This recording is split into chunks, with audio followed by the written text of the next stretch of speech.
Ramazan ayında parz orozoda ooz açуу убактысы кире электе эле адашып кетип кадимки эле сүннөткө ылайык оозду ачып алсам, анан кайрадан эстеп бойлону уланта бердим дейт.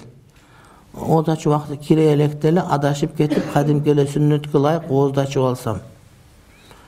Кандай убактысы кире элек анан сүннөткө ылайык деген эмне деген сөз бул?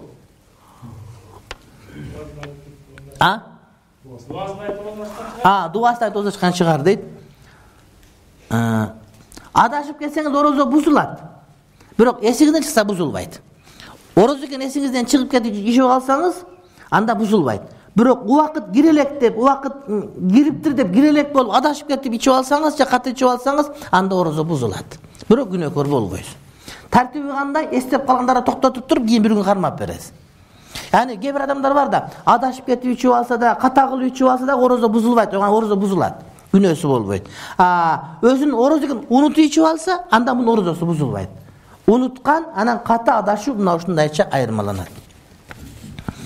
Jaştık kezde jasalgan күнөөлөр üçün. Misali, bürönün çarvasından jer jemişine uğurdap jeş.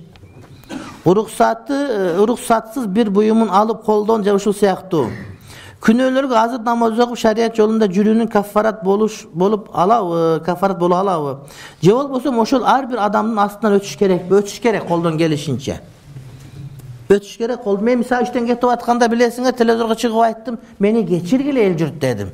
Мен силердин 2 жыл муфтийиңер болдум, билип айттым, балким билбей айтып калдым, атайлап кылып алдым, бирок колуман келбей калды, аманат тарта албай калдым, бирөөнү капа кылып алдым. Мени кечиргиле эл журт деп мен кечирим сурады, урматтуу бир тууганым. Эми 6 миллиондун ар биринен кечирим сураш үчүн ошон үчүн жалпы оптом сурап кое калдым.